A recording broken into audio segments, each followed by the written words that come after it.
Hare Krishna,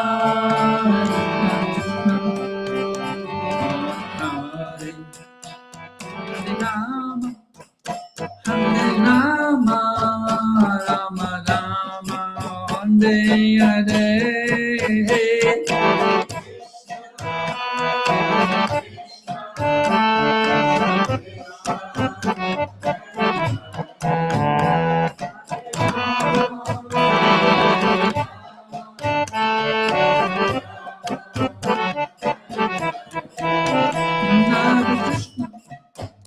Hare Krishna, Krishna Krishna, Hare Hare, Hare Rama, Hare Rama, Rama Rama, Hare Hare.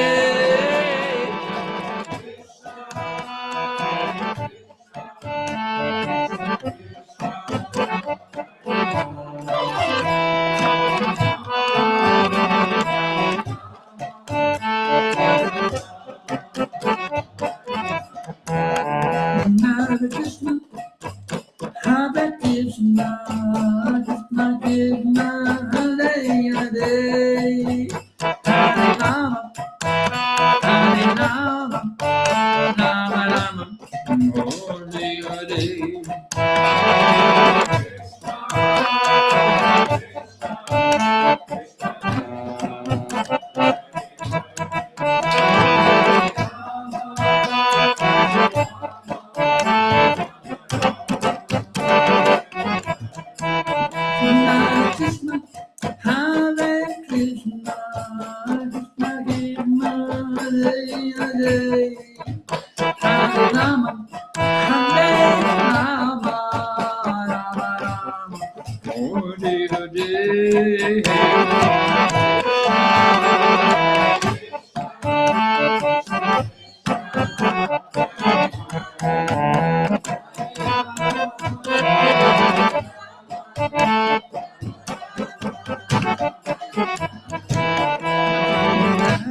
Hare Rama, Rama Rama, Hare Hare.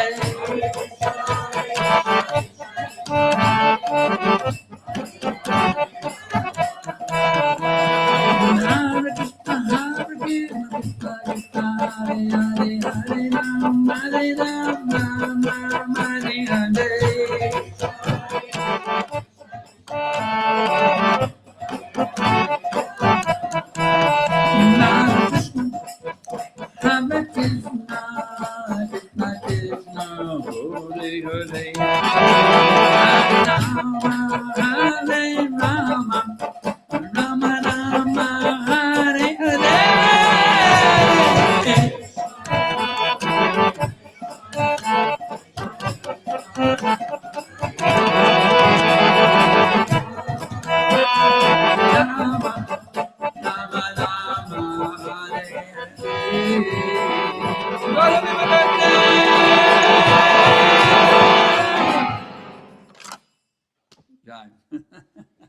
Coming in for a safe landing in Helsinki.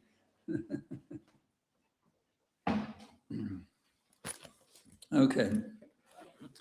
Today, another special treat for the mercy of Srila Prabhupada, Srila Vyasadeva, and all the acharyas and the Brahma Bhagavata Sampradaya, studying Srimad Bhagavatam.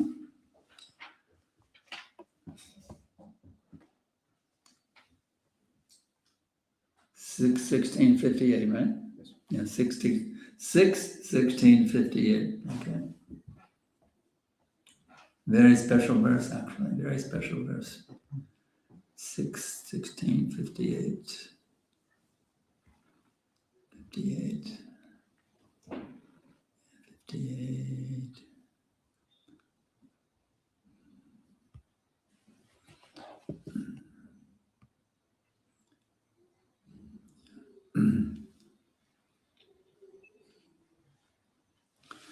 Om Namo Bhagavate Vasudevaya. Om Namo Bhagavate Vasudevaya. Om Namo Bhagavate Vasudevaya. Om Namo Bhagavate Vasudevaya. Om Bhagavate Vasudevaya. Laveha Manushin Yonim. Let's try it again. Let's hear some more enthusiasm. Ladveha Manushin Yonim. Jnana Vijnana Sambhavam. Atmanam Yana Buddhyeta. Nakachit Chemam Uapnuvat. Laveha Manushin Yonim. Jnana Vijnana Sambhavam. Atmanam Yana Buddhyeta. Nakachit Chemam Apnuyat. Laveha Manushin Yonim. Jnana Vijnana Sambhavam. Atmanang Yatmanang Yoga Buddhyeta. Nakachit Chemam Apnuyat. Labveha manusim yonim. Jnana vijnana sambhavan. Atmavam yona buddhyeta. Atmanang Vayudyeta. Nakvachit kshemam apnuyat. Apnuyat. Labveha manusim yonim. Labveha manusim yonim. Jnana vijnana sambhavam. Sambhavat. Atmanam yona buddhyeta. Atmanang Vayudyeta. Nakvachit kshemam apnuyat. Ashin Sayam Apnuyat.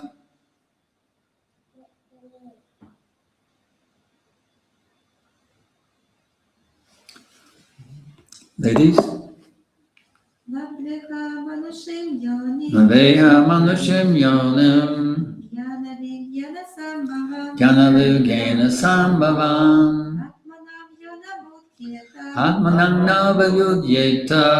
Nakvachit kshemam apnuyat. Nakachit Chemam Apnuyat. Ladva. Achieving. Iha. In this material world, especially in this pious land of Bharatvarsha, India, Manushim, the human, Yonim, species, Jnana, of knowledge through Vedic scriptures, the Jnana and practical application of that knowledge in life. Sambhavam, wherein there is a possibility. Atmanam, one's real identity. Anyone who, not, Buddhyeta, understands. Never, Kvachit, at any time. Kshemam, success in life. Apnuyat, can obtain. Translation and purport by His Divine Grace, Srila Prabhupada. A human being can attain perfection in life by self-realization through the Vedic literature and its practical application. This is possible especially for a human being born in India, the land of piety. A man who obtains birth in such a convenient position but does not understand his self is unable to achieve the highest perfection, even if he exalted to the light in the higher planetary systems. Purport. As stated in the Chaitanya Charitamrita, Adi 941, Lord Chaitanya said, Bharata Bhumite Haila Manusha Janma Yara, Janma Sartaka Kari Kara Para Upakara. Everyone born in India, especially the human being, can achieve the supreme success through the Vedic literature and its practical application of life. When one is perfect, he can render service to the self-realization of the entire human society. That is the best way to perform humanitarian work.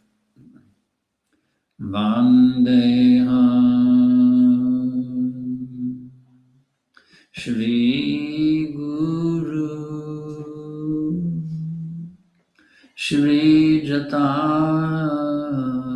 Padakamalam Shri Guru Vaishnavam Shri Rupam Sagrajatam Sagana Raghunatam Vitam Tam Sajiva Sadhaitam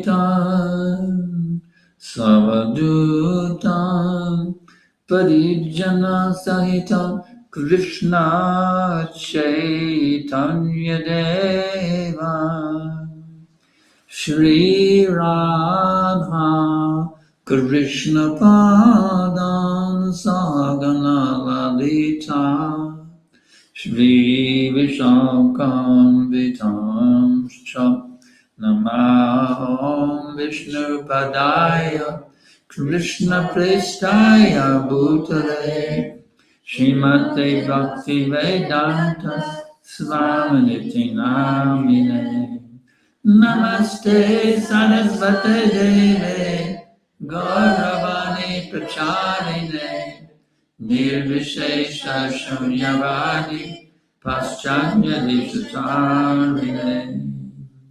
So,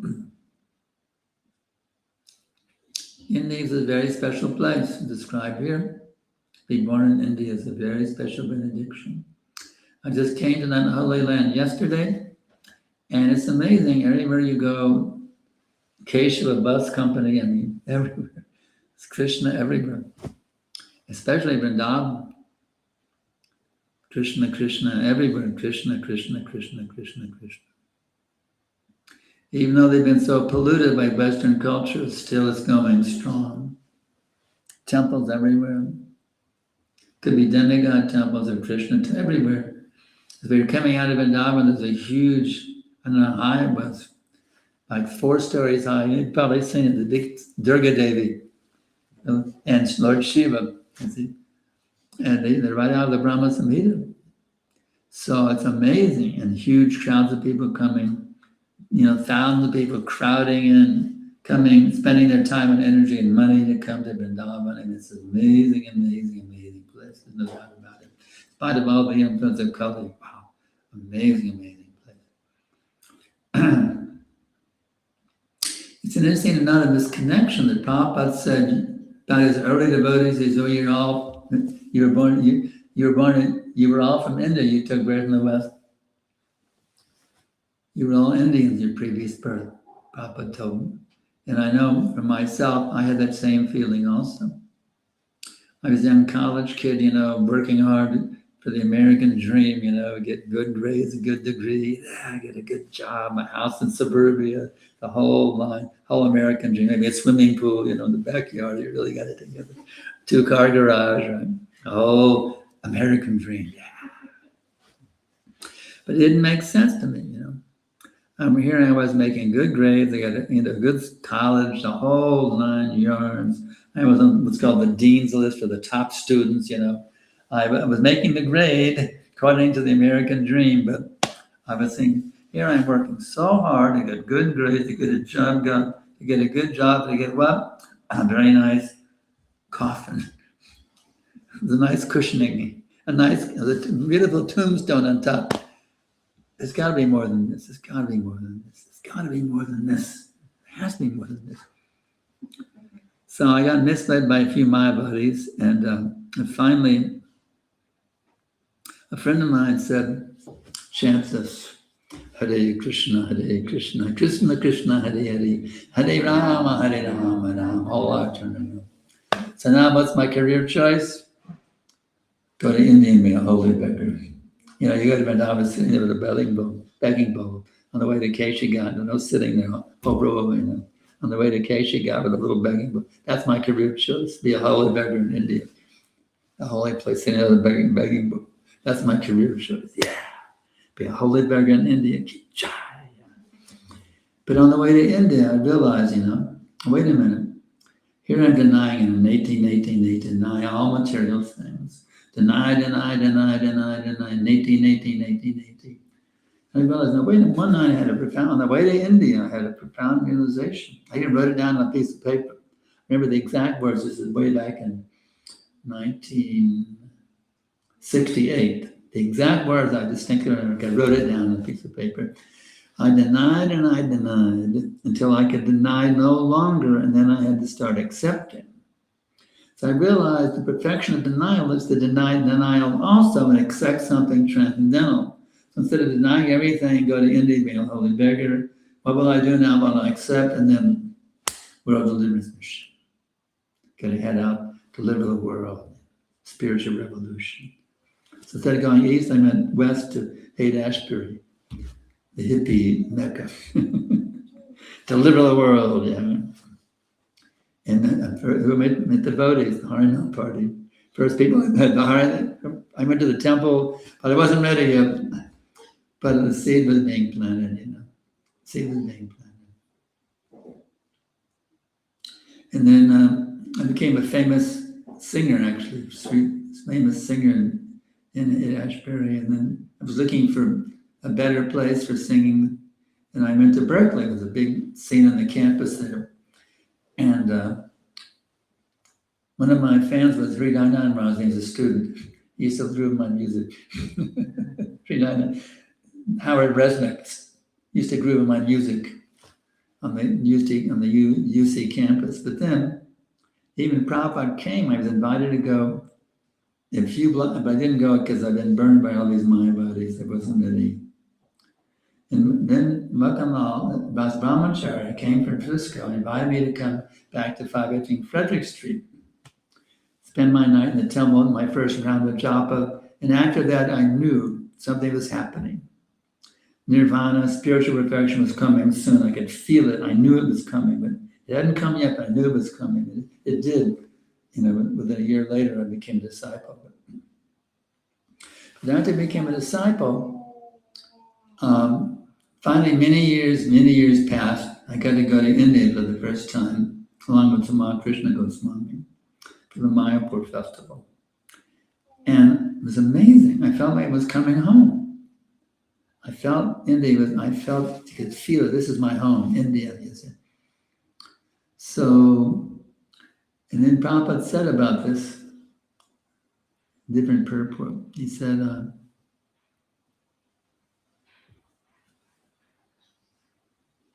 this is actually happening in our propagation of the Krishna consciousness movement. The members of the present Krishna consciousness movement were not born in India, nor did they belong to the Vedic culture, but within the short time, for 4 or 5 years, they became such wonderful devotees simply by chanting the Hare Krishna mantra that even in India, they are well received as perfectly well behaved in the Vaishnava culture. So it's an amazing story. We all heard the story, but the Indians weren't interested. We want Westernization.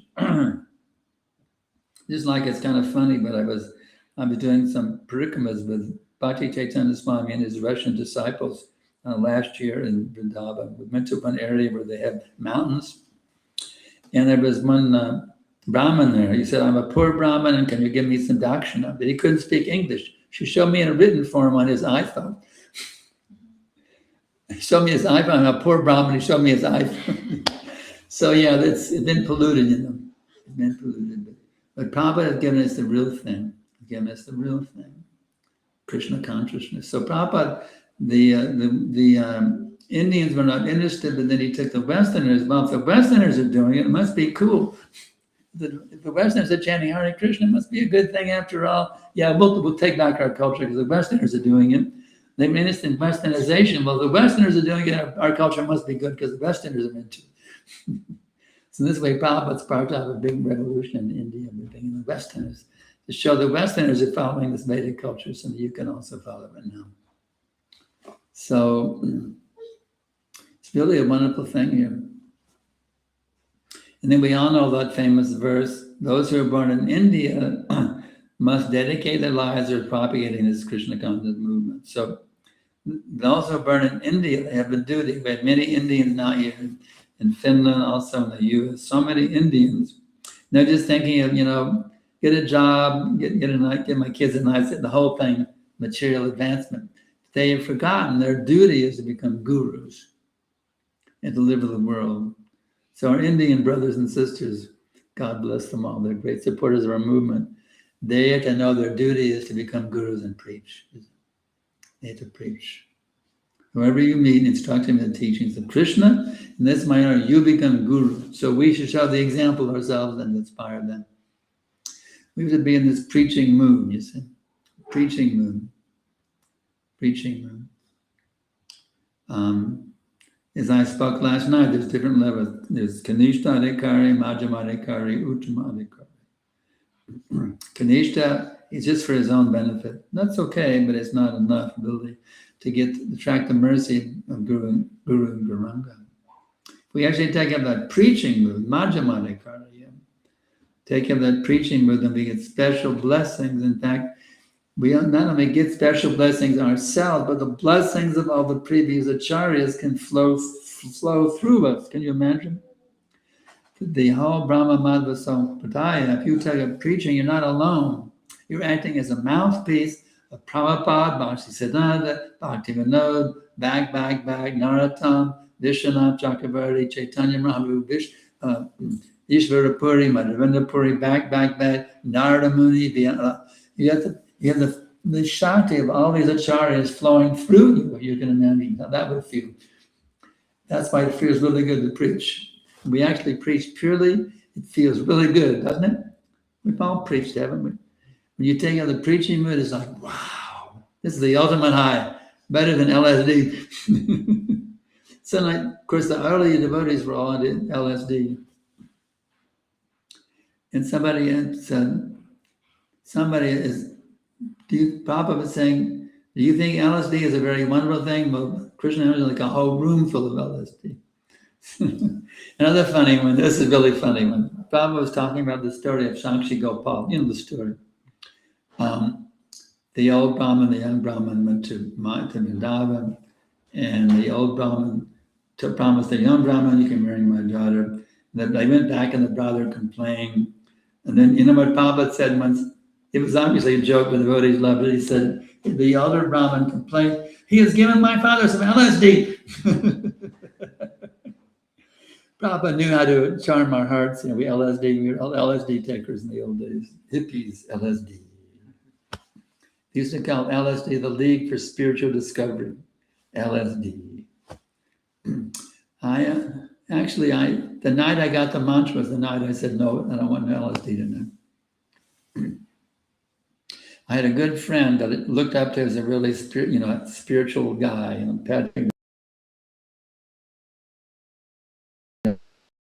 And I went over to visit him and sent him home. He went over to, I'll take an LSD, and they invited me to join him. And I said, no, thank you. I went home and went to bed. But then one of the guys freaked out, and they all came running to my apartment to hide from him. And Patrick said, everybody who chant this to protect them. Hare Krishna, Krishna Krishna, Hare Ram, Hare. So the night I said no to LSD, that's the night I got the mantra. So it's a nice indication we don't need LSD or, marijuana or peyote cactus or psilocybin mushrooms, any of this stuff. Because this is the ultimate high. It's better than heroin or whatever you want to get into. Hare Krishna, Krishna Krishna, Hare Hare. Hare Rama, Rama Rama. It's the ultimate drug where you can completely, instead of altering your mind, playing around with it, reworking the wires in your brain, you can transcend your brain. I see. Now we're getting really on. Transcend your brain. Your brain is just a material thing, like your nose, your ears, your toes. It's just something material. It's not you. The mind is also transcendental your brain. So you can rewire your brain with some drugs or some alcohol or whatever. But you want to go beyond your mind, go beyond your brain into your mind, into your intelligence, all the way to the Atma, beyond even your false ego. Why not go to that level? Yes, because there a whole new world opens up. You're no longer living the material world once you go to the spiritual platform. It's something that's out there in the material energy, but you're not in it anymore. You're transcendental to it. And you can have that right here today in Helsinki. See, you just got to go deep, deep, deep into Hare Krishna, Krishna Krishna, Hare Hare, Hare Rama, Rama Rama. And what's Helsinki? Something out there in the material energy. I'm not part of it anymore. I can act within it to purify, to transcendentalize it, but I'm not part of it anymore. I'm living beyond it. I'm flying high on the Maha Mantra. Fly Hare Krishna Airlines to get you there on time. So it's all there. Prabhupada's the pilot, and you don't have to use a seatbelt. Well, the seatbelt is for regular principles. The engine is the Hare Krishna mantra. Why not? Why shoot yourself, my Prabhus and Matajis? Please don't shoot yourself any longer by trying to squeeze pleasure out of that place where no pleasure exists. There is zero pleasure in this material existence. Absolutely zero pleasure in this material existence. It's all here on the transcendental platform. Right within you. You have it totally within you right now. It's got to wake it up. You have unlimited bliss right out now within your heart. Unlimited bliss, unlimited nectar. Actually, Krishna is there, his pastimes are there, everything is there waiting for you to dive in. Dive in, and you'll find yourself in a different dimension, beyond the material existence, the cycle of birth and death. Just got to put faith in the spiritual master, take his words, hang on.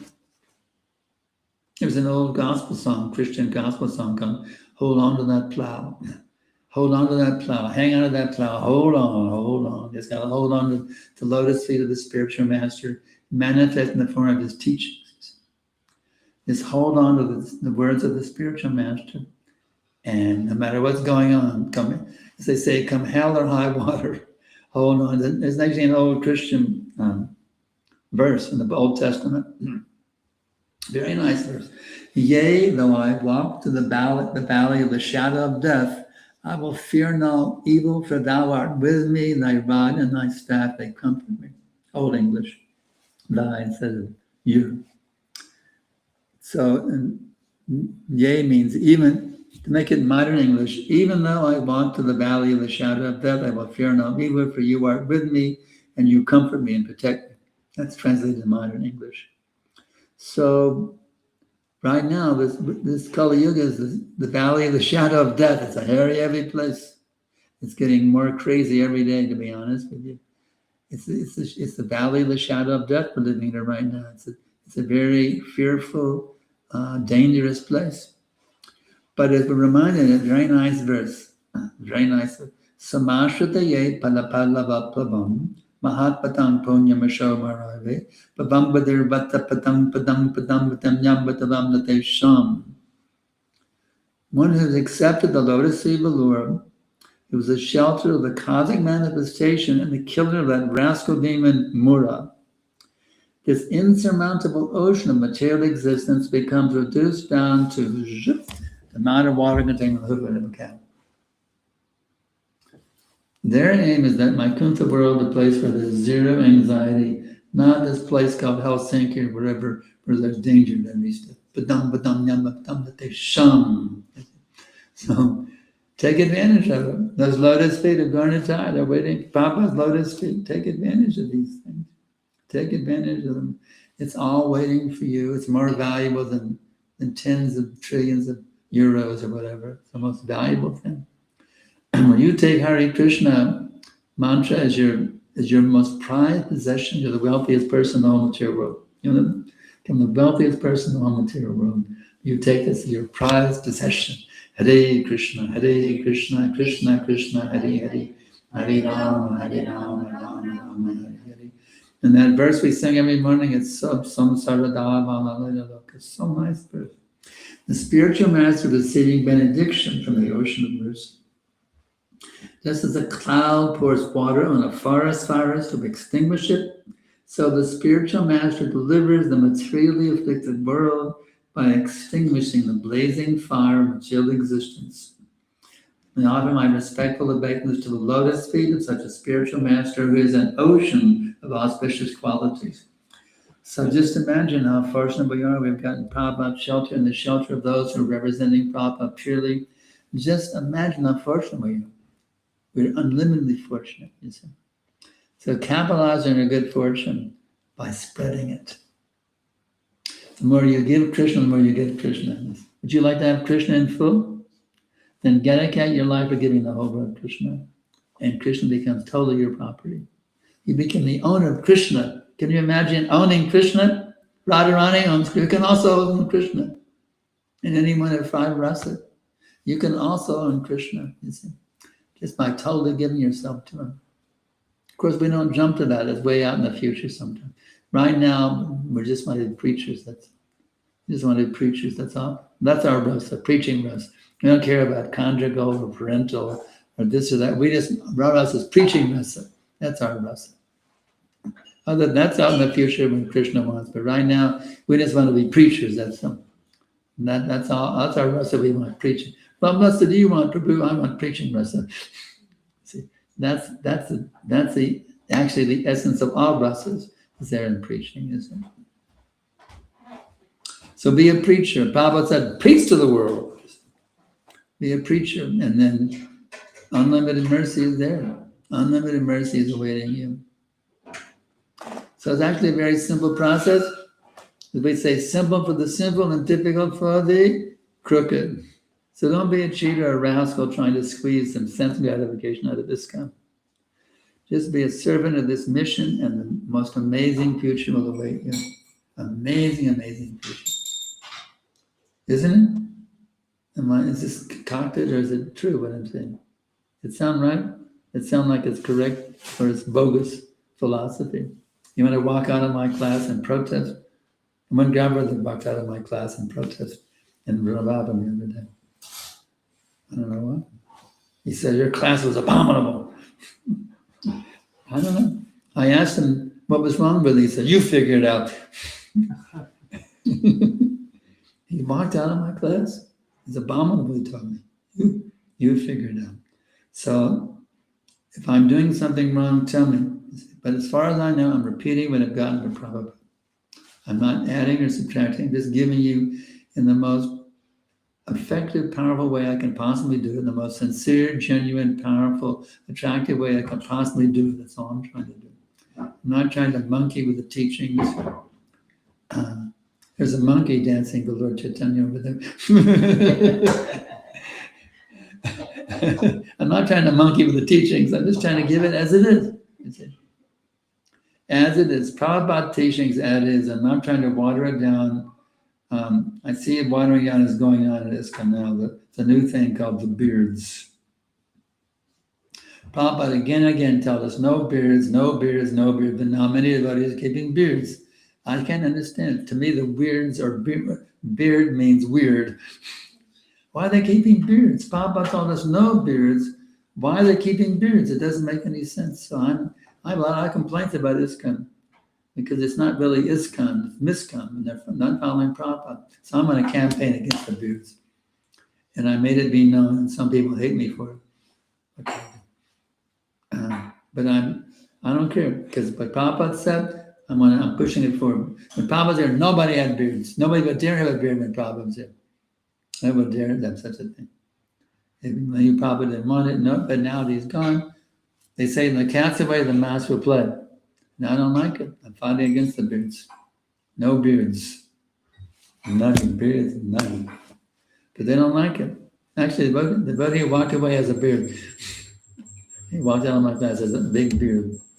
I'm not against that. Maybe that's the issue. I don't know. He knows I'm against the beards. I don't know what it is. But to me, it's why they can't follow Prabhupada's teachings. Why they want to make a new improved ISKCON, where anything goes, you can do whatever you want and call that Krishna consciousness. It's bogus. So I'm actively campaigning against these things which are against Prabhupada's teachings. Whether they like it or not, I don't care. Because we're all dying, all the God brothers are dying. Little by little, we're all checking out of the hotel. And as long as I'm here, I'm going to keep pushing for it, but Prabhupada established until my last dying breath. I could die at any time. Even one day I have a seizure giving a Bhagavatam class. It was only mild seizure, luckily. But I could die at any time. I could die This is today for all I know. I'm 78. Papa's at 70 has already passed, so I can die at any time. Of course, my desire is to live long enough to see the whole world become Krishna conscious. That's my desire. Bimalanga Thakur lived for 700 years in Vrindavan. In Prabhupada, we were reading the other day, the yogis, they're hundreds of years old, but they look a young man. So that's the mystic yoga. But actually in Bhakti yoga, it's possible. Prabhupada, he had the energy of a young man even when he was in late 80s or mid 80s. So anyway, I've been rambling on and on. Anybody have any questions, comments or complaints, corrections, directions? Yes. I have a question. Speak very distinctly. My hearing is shot. I'm trying my hearing aid, but still very distinctly each syllable in our consonant. Maybe I can make it up. Shila Gurudeva, thank you very much for your wonderful lecture. I want to ask a question about, you said Hare Krishna is ultimate drug. Yeah. And Prabhupada's in the final drug one time. It's called the final drug, Prabhupada. when we participate in very good kirtan or harinama, I can always feel like it's like ultimate drug. But when I chant in my japa, I don't feel like that. That's because you're not focused. That's because you're not focused. There's a term called splayed intelligence. Just like, here's an example. I have a really cool flashlight I use for my morning walks. And there's called the splayed setting, but the light's going everywhere. Then I have the focus such. This thing is so powerful, it can shine a light a half a mile away. When you really, either the splayed setting, where you go, and there's the focus. So your japa is splayed, it's like, it's not focused. Your mind is going here, there, and everywhere. Round and round the merry-go-round, you know. Your mind is going everywhere. You have to focus, and the key is being precise chanting, and focus on your pronunciation. Hare, each syllable, Hare Krishna. Try to make every syllable very, very perfect and precise. Hare Krishna, Hare Krishna, Krishna Krishna, Hare. Try to really make your pronunciation more and more precise. It's like a surgeon's scalpel. It's very sharp and it cuts through the cancer. So you have to sharpen your cutting edge of your chanting. And then you can taste the ecstasy in japa also. Thank you very much. Anything else? So Gurudev, Yeah. how to have full faith in Krishna consciousness if we see that outside in the world, in all fields, there is cheating. How to be... How to be sure you're not being cheated by Prabhupada? No, tell me the truth. Maybe we may have some doubts. Maybe if everything is around cheating, maybe even Hare Krishna is some kind of... No, that's very good. And I appreciate these kind of... Actually, these are the questions I love the most. I have one disciple in Austin, Chaitanyavadi. I call him Mr. Doubt, because he always has these doubts and he brings them out. So it's good. I want you to bring out the doubts, because we all have them. We don't want to admit it. Oh yeah, I have no doubts. I have full faith, but I'm keeping all the doubts inside secretly. We're afraid to admit our doubts. We're scared to admit our doubts. What will they think about me if I made my doubts? No, it's good you admitted them. It's very good. So then how to become free from doubts about the holy name, about the teachings, etc. Is this really, we know it's true, but then we have to admit, maybe a little thing, see, maybe this is really true. Is it really all these things are really true? Or just some, it's good to express that. So how do we deal with these kind of doubts? And we know it's the truth, but yet there's still this lingering, well, how to deal with it? Well, I have one book called Truth Works. You seen that book? One of my books is called Truth Works. So you knew something is true when it works. I'll give you an example. Let's say you buy a new piece of equipment, and along with it comes the owner's manual. Now, how do you know the owner's manual is bona fide? Because you apply the owner's manual to dealing with your piece of equipment, and it works. Oh, wow, this owner's manual must be bona fide because it works. So the way to test the authenticity of your owner's manual is to try to use it when you take care of your piece of equipment. You understand? Just like with your camera, right? This is your camera. It came with an owner's manual, right? Now, how do you know the owner's manual was bona fide? Because you thought it was in the owner's manual and it worked. You see my point? If you follow these teachings, your human body is the equipment. And you have an owner's manual that comes with your human form called Bhagavad Gita, and more advanced levels as well. But the basic owner's manual is Bhagavad Gita. So you apply the owner's manual that came along with your human body, and you see if it works. And when it works, you go, wow, it must be true because it works. You see? So we're saying if you chant Hare Krishna sincerely, when you go to sleep, you'll wake up in the spiritual world. Go to sleep and wake up with Krishna, the spiritual sky. So then you really know it's bona fide. You wake up with Krishna, the spiritual sky. But before then, what do you think? Well, there's so many ways to look at it. Even how do I know that God exists? Let's go to the basic depth. How can I even be sure that God exists? And it's not a myth like the Easter Bunny, right? How can I be even sure that God exists? What's the proof that God exists? Somebody said God exists. Somebody else says he doesn't exist. How do I know who's right? Somebody pulling my leg or pulling my secret? God doesn't really exist, but I want to trick you into thinking God exists, so you give me some dakshina. Well, let's look at it logically. Much more logical to say there's no source for existence, or there is a source for existence. Much more logical. If I say something came out of nothing, or everything come out of nothing, is that logical? Well, somebody wants to argue with me, everything came out of nothing. I say, okay, my dear sir, let's study your argument. Can you show me one thing that comes out of nothing? Take nothing and get something out of it. Can you do that? My dear sir, my dear atheist friend, take nothing and get something out of it. Can you do that for me? Well, I can do the opposite. I can take something, I can go into my jacket on a piece of paper in my jacket. I'm able to get something out of something easily. You see, show me an example of getting something out of nothing, and then we'll give you some. Then we'll consider that maybe there's some truth to your argument that nothing is the source of everything.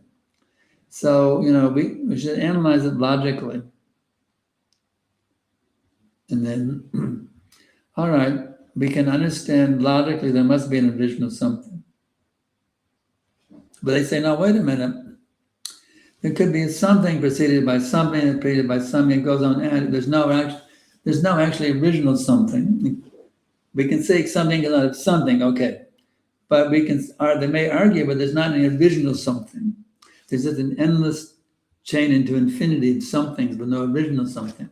They could argue that logically. So let's deal with that one too. What if there's just an endless chain of cause and effect with no original cause? We say God's the original cause, sarva karana karanam. They argue, no, there's no original cause.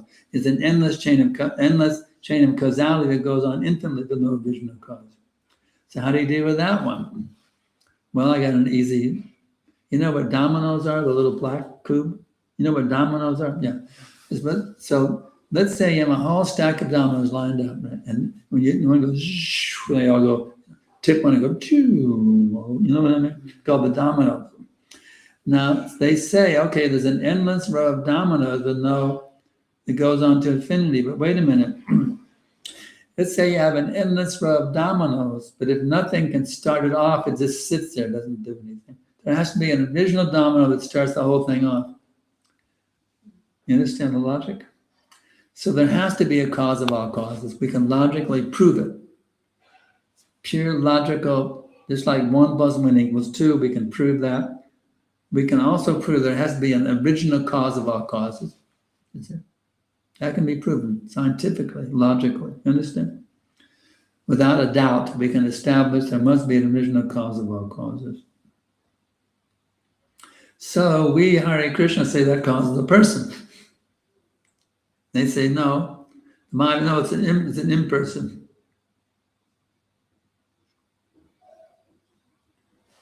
Well, can a little black domino fall over on by his own choice? No. A person has to do it. A person has to push the person. A little black domino with no personality cannot fall over on itself. I'll say, the wind knocked it over. No, it doesn't work. So that actually there has to be a person to cause the whole thing. There has to be a person behind the whole thing. There has to be a person as the cause of all causes. You understand logically? Without any doubt? There has to be a person as the cause of all causes. And who that person is, that's another, now there's a whole other issue. Is it Krishna? Who is it? Is it Donald Trump? Or who is it? Who's that original person that caused everything to happen? Well, Krishna claims to be that person. Great authorities, Ramaji claims to be that person. Ishvaraha Paramaha Krishna Satchidananda Vigraha Anadi Radhe Govinda Sarva Karana Karanam. Krishna said, I'm the source of all material existence, everything emanates from me. So Krishna says it, Brahmaji says it, many great authorities, Narada, Madhvacharya, Jamanacharya, Ishvara Puri, Bhajavendra Puri, Vishwanath Chakravarti, many great authorities, His Divine Grace A.C. Bhaktivedanta Swami Prabhupada, many great, learned, very pure souls have agreed that Krishna is the original cause of our causes. So how do we know they're right? At the end we will see. Huh? At the end we will see. How do you know it's a great? At the end, when we will leave bodies, then we will see. In the end, Huh? in the end, we will see. When we leave our body, in the end, we will see. I'm sorry? In the end, we will see. Oh, we'll find out in the end. Yeah. So, yeah, that's true. In the end, you'll see. But before then, when we see. Why are we putting forth the Krishna conscious movement if we're not really sure that Krishna is the Supreme Personality of God and one can have? Am I just a brainwash member of some cult? Well, let's analyze it. Krishna claims to be the Supreme Person, great authorities have claimed.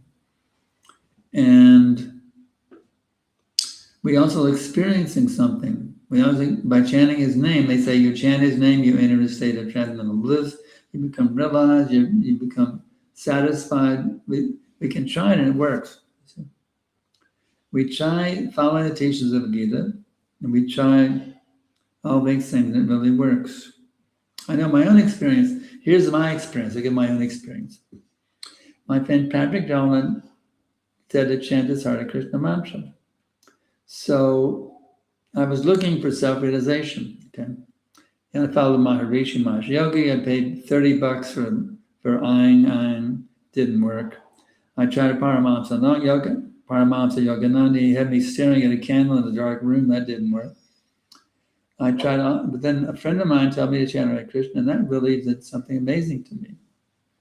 I felt something transcendental by chanting Hare Krishna. So I found a Bhagavad Gita in the library. It wasn't even Prabhupada's Gita, just a regular Gita. And I found one verse, if you offer me love and devotion, a leaf or flower, fruit or water, I'll accept it. So I found a picture of Radha Govinda in a gift store, and I made an altar, and I was offering all my food to Krishna, and my whole world changed. Everything completely turned the other way around. My whole life changed. So that was what convinced me, the reality of Krishna consciousness. Because my experience, my whole life is completely transformed by it. And was it some temporary, sensation from brainwashed cult? No, I did it on my own. I hadn't even met the devotees yet. On my own experience. I hadn't even met the devotees. Never even met them before. This is my own experience, getting them My friend Patrick was not a devotee, although he had faith in the mantra. He must have gotten it from the devotees in San Francisco. But I had an experience of everything completely turned around. My whole life turned around. So I have an experience that showed me this thing is real. It has been going on for 54 years, actually more than that. 57 years ago, I got the mantra. And it's been working for me effectively since then. So if something really works for you and it goes on for decades after decades after decades, that convinced me of the truth of the thing. So that's my take on it. Is I can understand logically there must be a supreme person, the source of all existence, and I must tell here's the way you connect with them. And I tried that and it worked. Actually, no one even told me that. I had my own inspiration was to do that. No one even told me to do that. I was inspired to do that from within. You see? So that convinced me. And there may be other arguments as well. You had another in the end. The end. But before the ends, we're going to preach. We can't wait till the end. But Papa's the one said, if you like to gamble, give your life to Krishna and see what the result is. Another one. Want to be a gambler? Bet your whole life on Krishna and see what the result is. But the thing is, we have to, if we want to preach, if we want to do our duty of leading the world out of chaos, we have to be convinced, absolutely convinced that this is true. Otherwise, we're kind of iffy. Well, I don't know, maybe. How can we preach? You can't be a maybe das or maybe dasi and effectively preach. You have to be convinced. So conviction is very, very, very important. Our preachers who are convinced not to preach strongly to convince our devotees who are not fully convinced. Because our mission is to lead the whole world out of chaos, and we need absolute conviction to do that. So, does that help a little bit? Yes. Are you convinced? 100% or 90%, 99%? Where do you stand on the conviction scale? At this point, I believe that Hare Krishna is the best what I have found so far. But maybe there is something even. Maybe something better. So how would you rate? Would you call you 50% conviction, 90%, 75? How would you rate yourself on the conviction scale? 99. 99? 0.999. 0.9. No, not even one yet. Not even 1%. There's 1% and 0.999%. That's less than 1%. Are you 99%? Less than one. Less than one? I have a lot of work to do as a spiritual master, as my disciple. Got a lot of work to do. My disciple's not even 1% convinced yet. I got a lot of work to do. Roll up my sleeve and get to work. Okay, there's that little meeting, baby. It's good you reveal that to me. And it gives me some idea about how I need to write my books also. How I need to write my books. How I need to write my thought for the day. How to be absolutely convinced Krishna Ganja's process is really the only means of self-realization. How to be, or to say to him, only by pure devotional service can I be known. So how to convince you to even get to 1%? If I get you to 1%, I made some progress. I get you to 1%. Wow. Anybody, what's your take on how to be absolutely convinced that Krishna is supreme and we have to surrender to him? Do you have any take on that? How to be absolutely convinced? Be at least 2% convinced. Well, I have my personal experience about chanting japa. That made me totally convinced. How are you convinced? Are you just checking it out, or are you convinced? I'm a new person. All right, we'll let you off the hook. Here's my disciple here. How are you convinced? And you're just surrendered to me as a fully surrendered disciple. It's a pretty heavy one. Even when my mind before started like thinking, is there Krishna or no Krishna, I always think that Prabhupada could never cheat. So most of my trust is Prabhupada and you.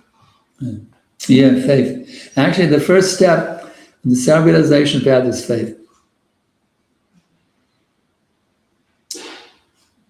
Actually, it reminds me of an old song by Bob Dylan. There must be, and called what was it called? All on the Watchtower. Bob Dylan saying there must be some kind of way out of here. Said the joker to the thief, there's too much confusion, I can't get no relief. And that really gave me strength. There must be some kind of way out of here.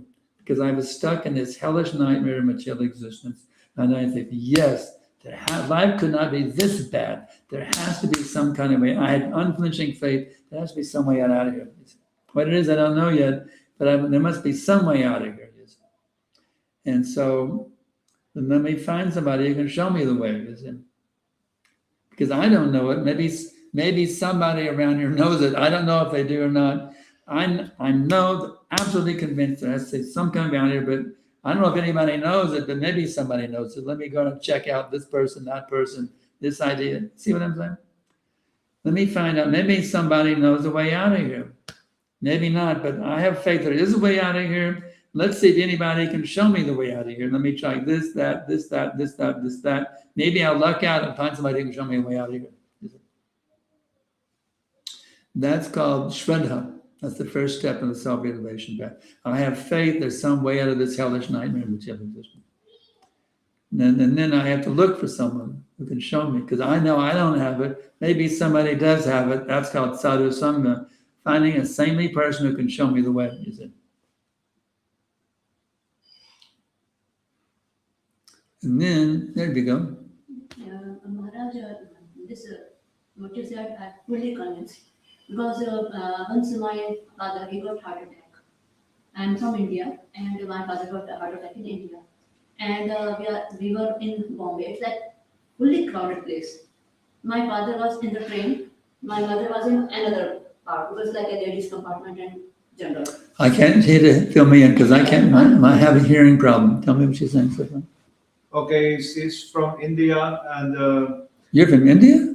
Yes. What state? It's in Himalayas, Nainital. What state? Himalayas, What's the name of the state? Nainital. Nainital. Yeah, Nainital. Nainital. Yeah. It's like Jammu Kashmir. Jammu That's Kashmir? near to Nepal. I have some disciples mother do. That's nice. It's nice and cool up there. Yeah. Pretty cool place. Okay. So her father got heart attack. Yeah. And he was staying in one compartment in the train, Yeah. Mother was in another. and her mother was in another compartment of the train, Yeah. different places. Yeah. So when they got down, suddenly my father started heart attack, and mother didn't know. So when they got down from the train, her father got heart attack, but her mother didn't know about it. Yeah. And at that time, mother was chanting, and father was opening his shirt. So my mother got embarrassed. What are you doing? Only you are opening your shirt because he feels uncomfortable. So her mother was chanting at the time, and her father started to open his shirt, and mother was asking, "What are you doing?" Yeah. And then he said, "Oh, I'm feeling uncomfortable." And he said, "I'm feeling uncomfortable." And mother said that you are just thinking of yourself, me. That's why I'm having this problem. Start chanting. Chant Hare Krishna. Everything will be all right. Who said that? Mother said that? Her mother said that, "Oh, you are just selfish. You are just thinking about yourself. Start chanting Hare Krishna." And everything was okay. Yeah, that's nice. Very good. So let's go back to what I was saying. I have faith that Bob Dylan said in his song, there must be some kind of way out of here. And there was another line that said, there's many here among us who feel that life is but a joke. You and I have been through that, and this is not our fate. So Dylan, in his song, he was saying, there's some meaning here. There's some meaning here, and there's some way out of this place. So, okay, you have some faith. There's a way out of here, and let me find the way. Let me find the way. And then you get somewhere along that says, this process works. Give it a try, and you try the process, and it works. That's what happened to me. I tried this process, And it really worked. See, what happened to me was this. I'll give you the whole details. I didn't say I was a singer-songwriter on a mission to lead the world out of chaos with my songs. And I had some real moments where I was really, it looked like I was on the way to become a big-time famous singer-songwriter. It's really encouraging moments. But anyway, it didn't actually happen, but I was still looking at how to become spiritually perfect. And I had faith that Jesus was a spiritually perfect person. And I was studying the Bible, trying to figure out what made Jesus Christ a spiritually perfect person. See? And one day, I found it. He said, Father, not my will, but thy will be done. I had not did what I wanted to do with God. Does this make sense to you? I don't know. Maybe it doesn't. But my realization, my conviction was perfection is to do what God wants, not what you want. So I was praying to God, please guide me how I can become your perfect servant. I was asking God again and again and again, please guide me how I can become your perfect servant. And Krishna heard my prayer and he sent Vishnu Jana Swami to Austin to show me how to do Krishna Bhakti. So that was my own take on it, you see. I knew there's a way out, and I figured I had faith that Jesus was out. He was out of the material existence. Maybe that was blind faith, because I was raised as a Christian, I don't know. But I had faith that Jesus Christ was a fully sovereign lifestyle. And I prayed to God following his example, and God sent Vishnu Jana Swami to Austin, Texas to show me, here's how you surrender to the will of God. So that's what happened with me. I don't know how you became my disciple with only not even 1% conviction. That's amazing. No, Huh? 99.99999. Oh, 99.9. Oh, okay, that's better. I'm wondering, this guy crazy? Okay, my initiated disciple with only less than 1% faith. Almost 100%. Okay, well, that's better. Feel a little relieved now. I have less work to do. This reminds me of what I talked about last night. The Namaha, the marketplace of a holy name. Because when you come there, Lord Chaitanya, Lord Nityananda will check you out to see how much faith you have. And then he'll give you a price according to your faith. If you have 1% faith to get, you got to do a lot to get 100%. If you have 99.9%, there's a little bit of price you pay to get full faith.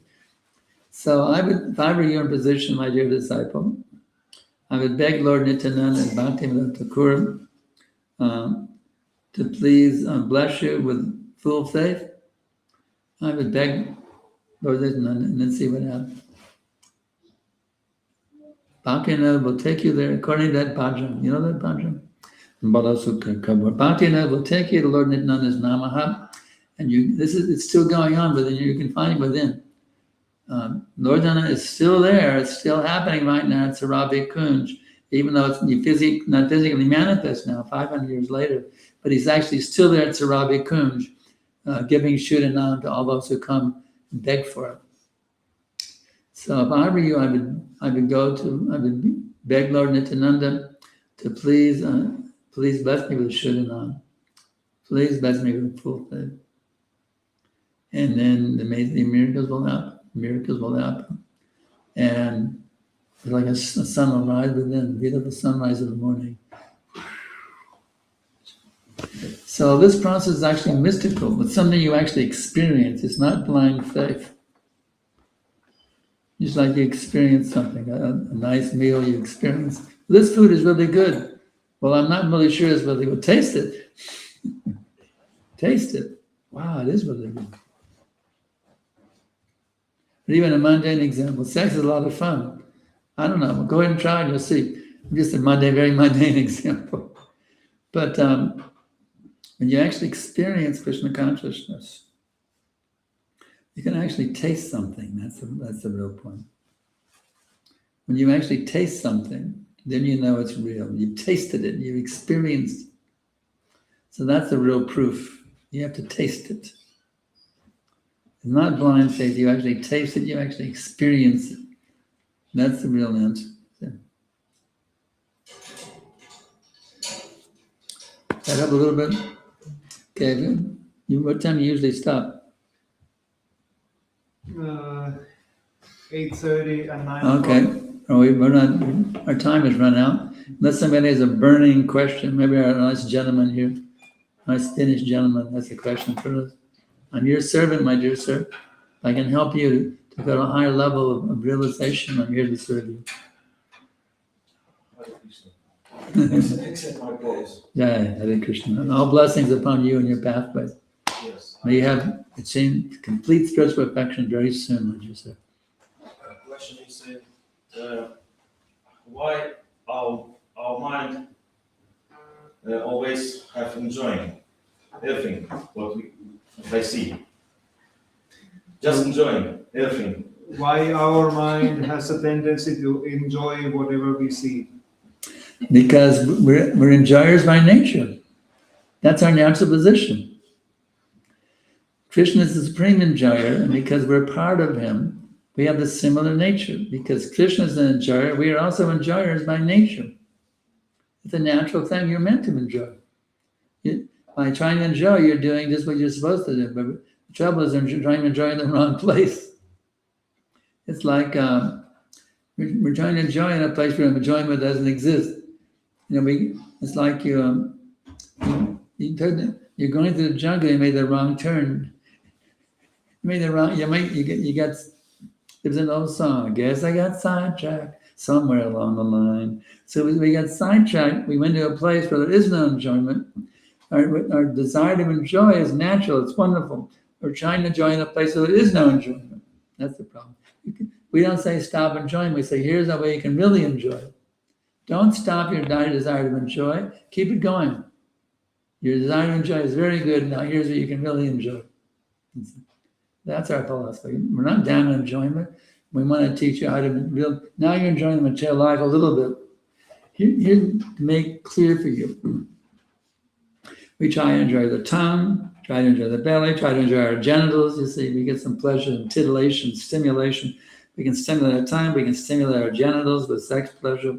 We try to get this pleasure, but the thing is we're not actually these bodies. Therefore, our enjoyment there is only limited, it's actually illusory, it doesn't really satisfy us.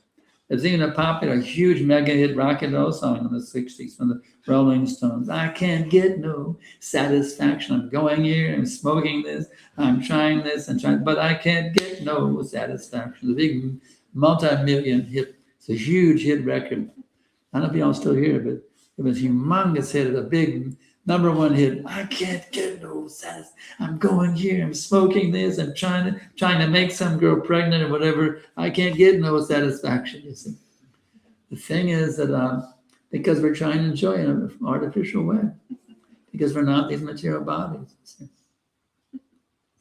If you actually realize you're not your body, you're a spiritual being, and the spiritual master trains you the art of how to enjoy on that level, you don't stop the enjoyment. You learn how to enjoy as a spiritual being, and then you get unlimited pleasure. Here we have enjoyment mixed with so much suffering, you see. It's 1% enjoyment, 99% suffering. So the spiritual master teaches you how to enjoy on a level where there's no more suffering, pure enjoyment. So Krishna Consciousness means pure, unlimited enjoyment, not tinged enjoyment, untinged enjoyment. And you can taste it, you can experience it. We show you, we actually teach you the art of how to do it yourself, get your own results, even in your own home. Not even having to come here, but you come here to get more training, you see. We teach you in your own home, in your own life, even when you're walking down the street, you can take this unlimited nectar every minute. We teach you that art. It's called Bhakti Rasa or Bhakti Yoga. We teach you that science. Help a little bit? Don't stop in trying to enjoy. Just learn the art of enjoying unlimitedly. Why enjoyment limitedly when you can enjoy unlimitedly? Good job. Isn't it? Question from him. Devotee association is very important, but can we get attached to devotee friends, or better to be attached only to Guru and Krishna? Oh, that's an interesting question. When I joined ISKCON, I got a very nice instruction from Vishnu Jana. He said, always be in an embracing mood with the devotees.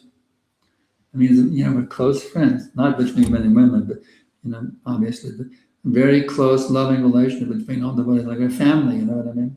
But then later on, I went to another temple and they said, it's Maya to love devotees, you can only love Krishna. I was going, what?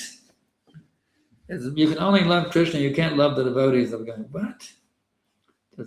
I couldn't say whether the young, new devotee, I could hear the older devotees saying, only love Krishna, it's Maya to love devotees. I'm going, what? But I had to keep my mouth shut. A young, new devotee, younger devotee. But then a new book came out, Nectar of Instruction, and Rupa Goswami talked about the 6 loving exchanges between devotees. I knew it was right. The 6 loving, that verse? Dadati Pratagrina, by giving gifts, accepting gifts, revealing your mind, healing them, reveal their minds, giving them prashadam, accepting prashadam. These are the 6 loving exchanges, not only between Guru and Krishna, between all the devotees. Just like on Sundays, some devotee may serve out everyone, serve the prashadam out. That's a loving exchange. Because actually, even the guests are devotees. They just don't know it yet. All the guests are devotees. So you're serving all the devotees, giving them prashadam. It's a loving exchange. We go out for preachers, giving our love to everyone, the whole world, all the devotees. They just forgot. So going out for preaching or Harinama or whatever, it's a loving exchange. We're giving love to all these people. Even the dog, or even to a tree. There's one tree in Austin. I go on a morning walk and say, Hare Krishna, the tree. You can give love to the tree also. Hare Krishna, that tree. Or a little bug even. Govindadasi, there's it's a really gross bug called a slug. And Prabhupada said, chant to the poor creature. So we give a lot of love to even the insects. What to speak of loving devotees? No, love is for everyone. This is called the science of universal love. When you water the root of the tree, all the leaves and branches are nourished. When you give your love to Krishna, now you're giving your love to every living entity, even the people on Mars and the moon planet, or in Saturn or Venus. You're giving love to even people out there in Jupiter. You're giving love to all the Jupiter Vasis also when you're chanting Krishna. And the other universes also. I mean, it's pretty amazing stuff here. How you can love every single living entity and the whole existence. The Vaikuntha Vasi, the material world Vasis, you give love to every single living entity in the whole existence. It's all here. You can taste it, you can experience it, you can live in that realm of transcendental loving relationships at every minute. But the desire to be there. You can beg Krishna, help me get there. It's called pure devotion service. Please, Krishna, help me get there with a special mantra of achieving it. Hare Krishna, Krishna Krishna, Hare Hare, Hare Rama, Rama, Hare Hare. Well, 9 o'clock has come. In Vrindavan, there's a bell at 9 o'clock. Boom, boom, boom. 9 rings, that means it's finished. But sometimes they go overtime. I know Shruta Kirti gets away with overtime. He has all these Papa nectar stories. He can get away going overtime easily, but I end right at 9 o'clock. It's usual etiquette. One GBC, he went overtime, a sannyasi GBC. But I'm just a small fry. I end at 9 o'clock. Maybe one more question I can get away with. My good friend is the temple president. He wouldn't let me go, but still, he wouldn't mind if I went overtime. He's my good friend, Panchakota, president of Vrindavan, very, very close friends with him. He would let me go overtime, but I don't want to push the issue. Then everybody will start going overtime. So I stop at 9. So it's 9 o'clock now, go ahead and stop. Thank you all very much. Hare Krishna. And Adhikari, that's for you, my dear sir. Come on.